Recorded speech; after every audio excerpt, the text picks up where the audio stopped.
Welcome you all. On this session, I will explain about Pelton wheel turbines. So, see this sketch shows the construction of the Pelton wheel turbine. So here, the water is made to store across the dam, and the certain height is maintained in that dam. So then, from the reservoir, this is called as a reservoir. From the reservoir, water is made to flow through the turbine, which is a Pelton wheel turbine. So these lines are called as a penstock, or that is also called as what passages. Through that passages, the water is delivered from the reservoir to the turbine. At the end of the penstock, some nozzles are fitted there, and water is get injected or discharged through this injector. So now, and finally this injected water strikes to the blades of the or buckets of the impeller or the Pelton wheel turbine. So that causes for the rotation of this Pelton wheel turbine. So now discharge through the nozzle is can be varied by using this sphere section. The number of buckets are connected to the wheel. After the water striking to these buckets, then it falls back to the tail race. So now, some head is maintained here. The level of water in a tail race to the level of water in the reservoir, that is called as gross head. So then the water is flowing. While water is flowing through the penstock, so some head loss is occurs due to the friction. So that is denoted by a term HF, denoted by HF, and net head is called as the difference of gross head and friction head, or HF. So here, this Pelton wheel turbine is also called as impulse type of turbine, and here fluid is get injected by the nozzle and in the tangential directions to the wheel. So for that reason, it is called as what the tangential flow hydraulic turbine. So this mainly consists of nozzle, then runner, buckets, casing, brake nozzle. The water from the dam is made flow through the penstock. At the end of the penstock, the nozzle is fitted, which convert the pressure energy into kinetic energy. That means the water is available in a dam. So that is called as what the potential energy is available in that water. So while it is get flowing through the penstock, that potential energies get converted into kinetic energy. Finally, it is get exited by the nozzle. So once again, that pressure energy is get converted into kinetic energy. The speed of the jet issuing from the nozzle can be regulated by operating the spearhead by varying the flow area. The high velocity of jet impinging over the blades or runners, so due to which runner starts rotating, so because of the impulse effects, and thereby hydraulic energy is get converted into mechanical energy. So once water gets strikes over the surface of the buckets, so that causes the rotation of the wheel, and in turn it rotates the turbine shaft. That means now kinetic energies get converted into mechanical energy. After the runner, the water fall into the tail race. So now this casing will provide the housing for runner and is open to atmosphere. The one more component of this Pelton wheel turbine is a brake nozzle. So these brake nozzles are used to bring the runner from the high speed to the rest condition whenever it is to be stopped. So if you want to stop the turbine, see these brake nozzles are used. So in order to achieve this, the water is made to flow in opposite direction through the brake nozzle to that of runner. So this is what construction and working of the Pelton wheel turbine. Now coming to the heads and efficiencies of the hydraulic turbines. The hydraulic heads, the first one is gross head. The gross head is the difference between head raise and tail raise level when there is no flow. As such, it is termed as a static head and denoted as a HS or HG. That is the total head available in a turbine. So by considering the level of water in the tail race as well as level of water available in the dam. The effective head, it is the head available at the inlet of the turbine. So it is considered or obtained by considering all head losses in the penstock. So here H of F is a head loss due to the friction or some other losses occurring while water is flowing through the penstock. Then effective head of above turbine is H is equals to Hg minus H of F.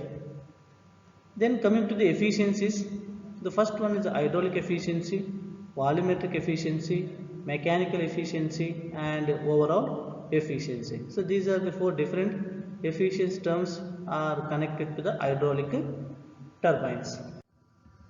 The first one is hydraulic efficiency denoted by eta H.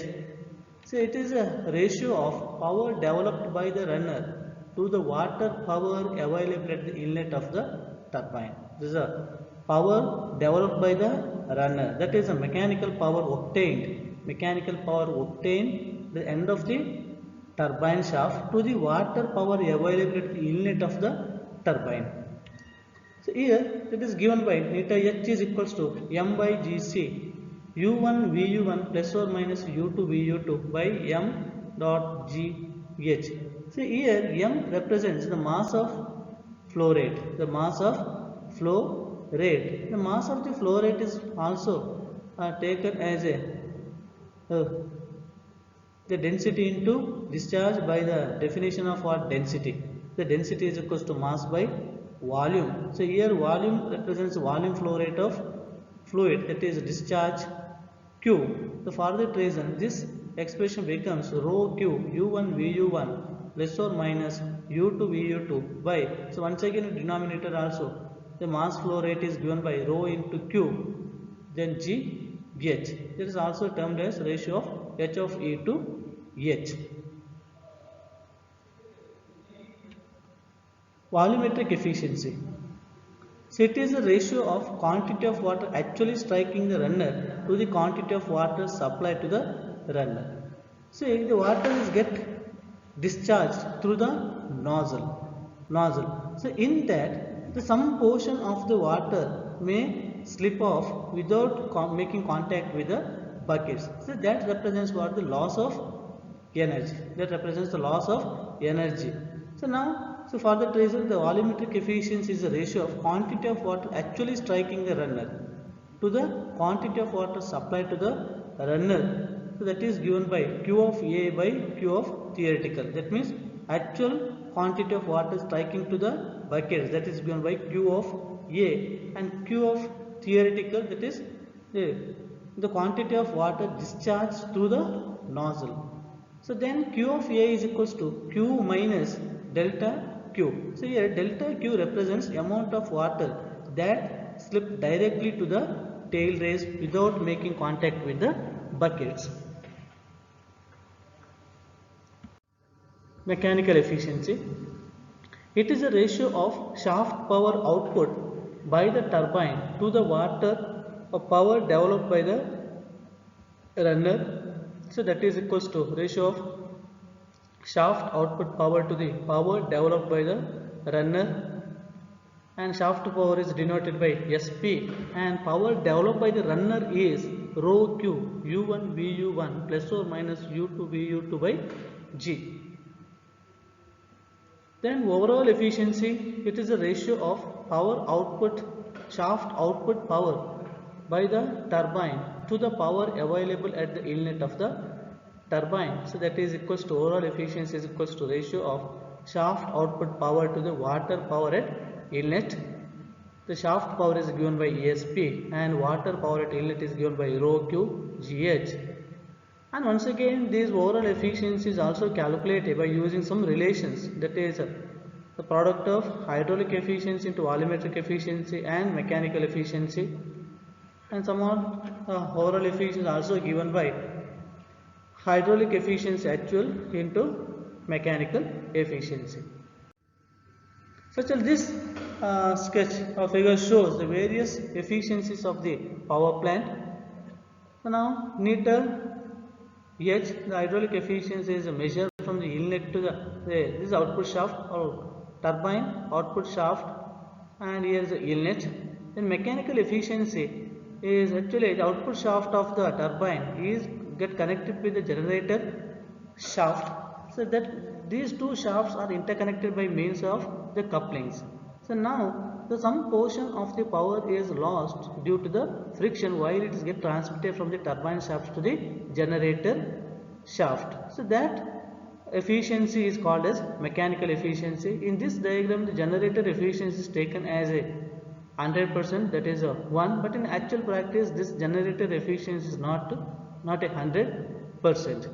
So then overall efficiency is taken from the inlet to the outlet, or the power available to the generator input shaft to the power available at the inlet of the turbine. So that considered as the overall efficiency.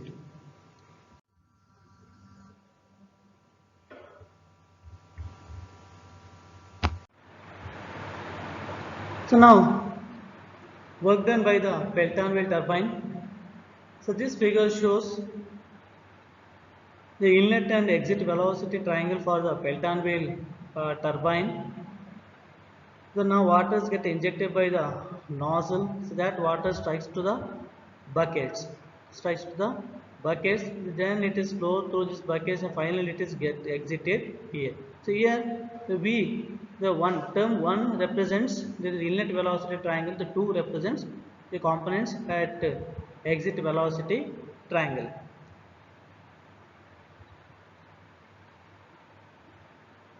So in this velocity triangle, the V1 is equals to VU1, and here theta is equals to blade deflection angle. So now beta 2 is equals to measured as 180 degree minus theta.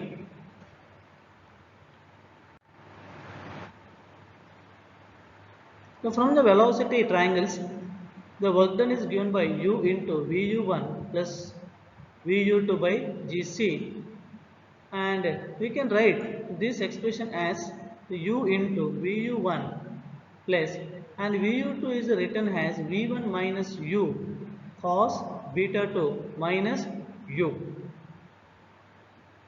So then U into just rearranging these terms, V1 minus U, then V1 minus U cos beta 2 by GC. Now work done is equals to W is equals to U into V1 minus U into 1 plus cos beta 2 by GC. So if the bucket velocity coefficient C of B is equals to VR2 by VR1 is considered, so then the work done by the turbine is equals to W is equals to U into V1 minus U into 1 plus C of B cos beta 2 by GC. And energy available at the inlet, that is kinetic energy available at the inlet of the turbine, is given by V1 square by 2 GC. So now according to that, the hydraulic efficiency is given by work done by the turbine to the energy available at the inlet. The work done expression as U into V1 minus U into 1 plus C of B cos beta 2 by GC, and energy available at the inlet is equals to kinetic energy given by V1 square by 2 GC. After simplification of this, so here the g term get cancelled from the numerator as well as denominator. The 2 from the denominator is taken to numerator. For that reason, the expression becomes the hydraulic efficiency is equals to 2 into u into v1 minus u into 1 plus u of v cos beta 2 by v1 square. For maximum hydraulic efficiency, so now this hydraulic efficiency is differentiated with the u, so that is equals to 0. So now after differentiation, see the hydraulic efficiency expression, now 2 into 1 plus c of v cos beta 2 by v1 square, so that is not equals to 0, then v1 minus 2u is equals to 0. So now simplify this v1 minus 2u as a 0. So by simplifying that, v1 is equals to 2u, or the phi, that is equals to speed ratio is equals to u by v1. So that is equals to 0.5. That means speed ratio is equals to 0.5. And in terms of u, the u is equals to half v1. So that is equals to 0.5 v1. So this shows the tangential velocity of bucket should be half of the velocity of jet for maximum efficiency. So this hydraulic efficiency maximum is equals to 2u minus u into 1 plus c of b cos beta 2 by 2u square. After simplification, there is a maximum blade efficiency is equals to 1 plus c of b cos beta 2 by 2. So then, in case beta 2 is equals to 0 degree and c of b is equals to 1, so then above equation becomes gives the maximum efficiency. So at that time, the cos beta 2 is equals to 0 degree, cos beta 2 cos 0 degree is equals to 1. That is c of b is also 1. So then 1 plus 1 is equals to 2. 2 divided by 2 is equals to 1 only. That means we are getting the maximum efficiency when beta 2 is equals to 0 and c of b is equals to 1. So now working proportions of the Pelton wheel turbine. The first one is the ideal velocity of jet from the nozzle, or theoretical velocity of jet from the nozzle. That is given by V of theoretical is equals to square root of 2gh, and the actual velocity of the jet is given by V1, so that is equals to c of v into square root of 2gh. So here c of v is equals to coefficient of velocity for nozzles is in the range of 0.97 to 0.99. So here some percentage of the velocity will lost because of the friction. So for that reason, that range, that velocity coefficient of velocity value ranges from the 0.797 to 0.99. Second one, tangential velocity of buckets. The tangential velocity of the buckets is given by u is equals to phi into square root of 2gh. Such that this expression is obtained from the speed ratio, or the phi is equals to u by square root of 2gh. That is the speed ratio. This speed ratio is in the range of 0.43 to 0.48 for Pelton wheel turbine. Third one, least diameter of jet, or the minimum diameter of the jet is given by small letter d. So that is calculated by using the discharge formula. The total discharge Q of t is equals to, actually the discharge is given by area into velocity, area of the flow into velocity of the flow. The area of the flow is given by pi d square by 4 into velocity of flow is given by v1. So here n, small letter n, represents the number of jets or nozzles are used. So now n into the area is equals to pi d square by 4. Then the actual velocity of the fluid, is given by c of v square root of 2gh. Fourth one, mean diameter or pitch diameter of buckets or runner, that is capital letter D. So that is given by the tangential velocity u is equals to pi dn by 60. So now I want to calculate the diameter of the wheel is equals to u into 60 by pi n. Fifth one, number of buckets required. So in a Pelton wheel turbine, there is a wheel. The number of buckets are connected to the circumference of the wheel. So how many buckets are required in order to get the desired efficiency? So number of buckets required, that is denoted by letter Z. So it is the ratio of there is one ratio is used here. So that is called as jet ratio. The jet ratio is means the mean ratio of mean diameter of the buckets to the diameter of the jet. So that is m. There is a jet ratio is denoted by small letter m. That is equals to the ratio of capital D to small letter d. So now Z is equals to m by 2 plus 15. So m is equals to capital D to small letter d. So for that it is d by 2. Now d, that is 2 is there, plus 15. So where m value ranges from 6 to 35.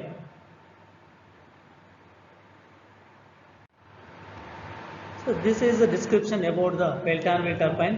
So in this session we studied about construction and working of the Pelton wheel turbine and what are the different head parameters are used in the Pelton wheel turbine and efficiency terms connected to the hydraulic turbines. So in later part we discussed about the design parameters of the Pelton wheel turbine. Thank you.